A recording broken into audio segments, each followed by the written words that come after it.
BCI, AT,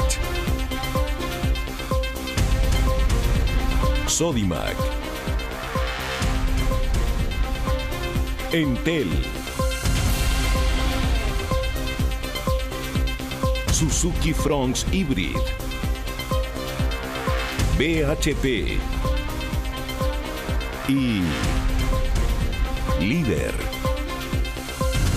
presentan Chilevisión Noticias. Muy buenas noches, bienvenidas, bienvenidos a Chilevisión Noticias. Partimos con la serie de balaceras y enfrentamientos que ocurrieron en el marco de los festejos por el centenario de Colo-Colo y que dejaron una persona muerta y otras 7 heridas a bala, entre ellos 2 niños de 10 y 11 años. Las autoridades hablaron hoy de la existencia de narcobarras.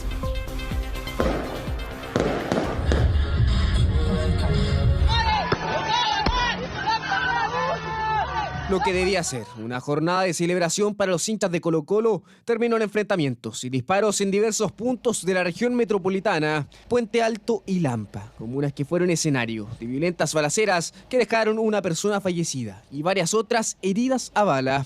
En ambos casos, las autoridades investigan el enfrentamiento entre barristas relacionados a Colo-Colo y la Universidad de Chile. Así fue el caso de lo ocurrido en Lampa, durante las manifestaciones en las calles y plazas de la comuna por parte de fanáticos del Club Albo. Esto fue lo que sucedió con adherentes de la Universidad de Chile. Tal como se aprecia en estos videos subidos a las redes sociales, hinchas azules que intentaron interrumpir la celebración de los colocolinos. Horas más tarde, y a modo de represalia, tal como investigan las autoridades, un grupo de hinchas azules resultó baleado en el sector El Pellín de Lampa. Una de las víctimas, un joven de 19 años, falleció tras recibir un disparo en su cabeza. Sí, en cuanto al contexto, se podría tratar de una riña entre barras, específicamente la barra de Colo-Colo y barrista de la Universidad de Chile. Atacantes aproximadamente 10 a 12 personas, según y conversaciones que hemos tenido con vecinos del sector, donde han dicho que se tratan de aproximadamente 12 personas. Un gran número de atacantes que habrían llegado hasta este sector en varios vehículos, supuestamente a modo de represalia, luego de las provocaciones que se registraron por parte de barristas de la U en medio de la celebración de los colocolinos. Sin embargo, familiares del joven fallecido niegan que las víctimas de este ataque participaran en estas provocaciones. Los muchachos andaban dándose vueltas por acá, ellos siendo de la barra de la U, se andaban dando vueltas por acá y justamente tocó la ocasión que los muchachos del Colo-Colo, de la hinchada contraria, estaban realizando una celebración por sus 100 años en la plaza de Lampa. Aquí el peritaje que se está realizando también dice todos los impactos balísticos que tienen, no tienen solamente uno. Esto no fue un tiroteo, fue un acribillamiento por rivalidades de equipo. Lamentablemente, durante la misma noche, en Puente Alto, barristas de Colo-Colo resultaron heridos a bala, entre ellos 2 niños. Durante la manifestación, desde un auto se percutaron varios disparos en contra de las personas que estaban en la plaza. Según información preliminar, el ataque habría sido perpetrado por barristas de la Universidad de Chile, aunque los atacantes aún no logran ser identificados. A raíz de los disparos, un adulto y 2 menores de edad, de 10 y 11 años, resultaron heridos. Un grupo indeterminado de sujetos generaron disparos en contra de un grupo de personas que se encontraba conmemorando 100 años del Club Deportivo Colo-Colo. Resultaron heridos a bala 2 niños, además de un adulto, todos de nacionalidad chilena. Empezaron a decir, balacera, balacera, tírense todo al suelo. Nunca había pasado eso, digamos, entre ellos mismos, la población. Los 3 heridos fueron trasladados hasta el Hospital Sotero del Río, en donde su estado ha evolucionado de manera favorable. Sin embargo, este ataque pone en alerta a las autoridades, ya que en el contexto de una manifestación, 2 niños fueron alcanzados por las balas. Y lo que estamos viendo es que 4 de cada 10 niños que mueren producto de los delitos son víctimas absolutamente aleatorias, no tienen nada que ver con la comisión de esos delitos. Casos como este van evidenciando cómo el crimen organizado y la delincuencia van erosionando los espacios protectores de la niñez. El ministro de Seguridad se refirió en Canal 13 a estos ataques que ocurrieron casi de manera simultánea en Lampa y Puente Alto, calificando que muchos casos como estos se pueden atribuir a la existencia de narcobarras. Tanto en el caso de Lampa como el registrado en Puente Alto aún no hay detenidos, por lo que las autoridades aún trabajan para determinar a los responsables de estos nuevos hechos de violencia asociados a barristas. Vamos a hablar de la carrera presidencial que se intensifica con la inminente fecha límite para inscribir primarias. En Chile Vamos crece el debate interno sobre la posibilidad de levantar ahora una primaria, pese a que ya habían proclamado a Evelyn Matei. Mientras en el oficialismo el expresidente Ricardo Lagos entregó su apoyo a la exministra Carolina Toa. Ha sido tildada como la peor semana de Evelyn Matei. Mi posición es que no había otra. Sala vacía de la UDI en la previa de un punto de prensa este jueves terminó por diluir nuevamente la posibilidad de primarias, esta vez dentro del conglomerado. Ante ello, las negociaciones para un proceso express se han instalado en la mesa a solo 9 días para que el plazo de inscripciones culmine. ¿Usted sigue disponible como candidato? Absolutamente. Yo estoy pidiendo primarias a Chile Vamos. Esta semana el senador Francisco Chaguán presentó su renuncia a Renovación Nacional para así ir a elecciones con Evelyn Matei, dimisión que podría dejarlo fuera de la contienda por la ley antidíscolos, pero quienes sí pueden tomar puesto en la competencia son el exalcalde Rodolfo Carter y el senador Luciano Cruzcoque, en una eventual primaria que en el propio sector han tildado de artificial. Las primarias no son competitivas, no tiene sentido, podría ser una primaria artificial donde se arriesgue también una poca participación y esto podría incluso movilizar a quienes no quieren del mismo bando que Evelyn Matei sea nuestra próxima abanderada. Criticadas negociaciones a contrarreloj que se dan tras el rotundo rechazo de José Antonio Kast y Johannes Kaiser a competir en las primarias con Evelyn Matei. Sin embargo, desde el sector insisten. Hacerle un llamado a Kaiser, Kast y también a los socialcristianos que nos embarquemos en una primaria única de oposición. Y en esto le pido al senador Galilea, al diputado Ramírez y a Juan Manuel Santa Cruz que sean más audaces que lo que han sido. Por su parte, en el oficialismo la tensión entre el PPD y el Partido Socialista se mantiene tras la inesperada arremetida del PS, que hace una semana sumó a la lista de candidatos a primarias a la senadora Paulina Bodanovich, descartando así el respaldo del socialismo a Carolina Toa, quien este sábado recibió el apoyo del expresidente Ricardo Lagos. Que esto no es una competencia entre nosotros, quien consigue apoyo.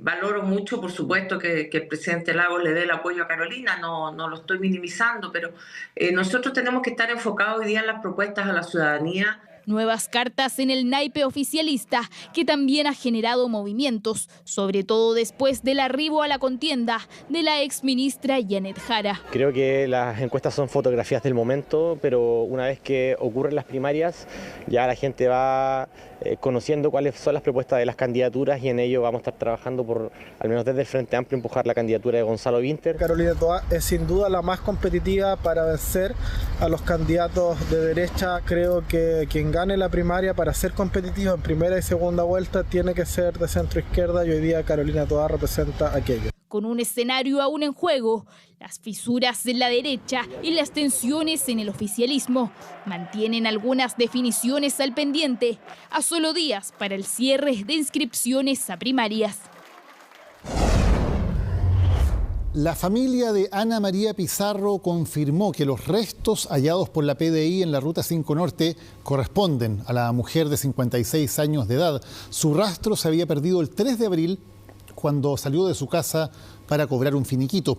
La Fiscalía investiga la participación de terceros en su muerte.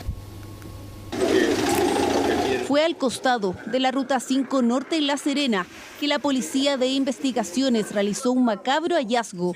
Restos humanos correspondientes a una mujer no identificada. Diligencia realizada en torno a la investigación de la desaparición de Ana María Pizarro. Los restos van a ser periciados por parte de peritos del Servicio Médico Legal. Se van a realizar pruebas de ADN a fin de poder corroborar científicamente la identidad de la víctima. Es el último registro que se tiene de Ana María. Se le perdió el rastro el 3 de abril en La Serena. Se juntaría con su jefe para la entrega de un finiquito. Desde ese día, la mujer de 56 años desapareció. Su familia realizó una denuncia por presunta desgracia. No sabemos si abordó un colectivo, si abordó una micro o un vehículo de transporte por aplicación. Hartas personas me han ayudado a buscar, pero... No hay ninguna pista clara entonces respecto a... Ninguna pista clara. El hallazgo se realizó en el sector de Avenida Cuatro Esquinas en la región de Coquimbo en la madrugada de este domingo. La PDI solicitó a la familia de la mujer una muestra de ADN para confirmar que se trata de su cuerpo. Nunca imaginamos que le van a encontrar de la forma en que fue encontrada. Lo principal es pedir justicia, que se haga justicia. No es el primer caso de una mujer asesinada de esta manera, por tanto es pedir justicia a las autoridades, a quien corresponda. La familia de Ana María señaló a Chilevisión Noticias que la policía ya les confirmó que el cuerpo encontrado corresponde a la mujer. Sin embargo, les indicaron que tienen que esperar el resultado de los exámenes de ADN. Fiscalía investiga la participación de terceras personas en la desaparición y posterior deceso. Bueno, fueron 16 días de mucha incertidumbre, de mucha desesperación. Por favor, se hagan las cosas rápido para que le puedan entregar a su hija el cuerpo de Anita, para poder darle una cristiana sepultura, ¿cierto? Y a la justicia pedirle que trabaje, que no quede impune esto, que se le aplique todo el rigor de la ley. Tras 17 días desaparecida, el cuerpo de Ana María Pizarro fue hallado. Ahora, su familia y seres queridos piden que la justicia actúe y encuentren a él o a los responsables de su crimen. Hace casi 3 años fue asesinado el cabo David Florido en la comuna de Pedro Aguirre Cerda. Mañana lunes finalmente se dará lectura a la sentencia contra el único autor del delito de homicidio contra el funcionario policial. Este es el rincón que yo le designé a mi hijo, acá en la casa después que sucedieron los hechos. Y esta foto es una de las que más me gusta a mí de él. Y así era mi hijo, como se ve ahí en la foto, un muchacho sonriente, alegre, buen compañero. Las palabras de un padre que perdió un hijo, una herida imborrable y que a casi 3 años de la tragedia dice espera justicia. El cabo de Carabineros fue asesinado en medio de un operativo policial en una barbería de Pedro Aguirre Cerda en 2022. Carabinero, buenas tardes. ¿Cuál es su emergencia? Fue a cortarme el pelo a una peluquería y andaban unos tipos armados. El llamado previo a un desenlace fatal. Pocos minutos después de este registro, desde el interior de la barbería, uno de los sujetos armados le disparó. Ahí está la pistola, mira.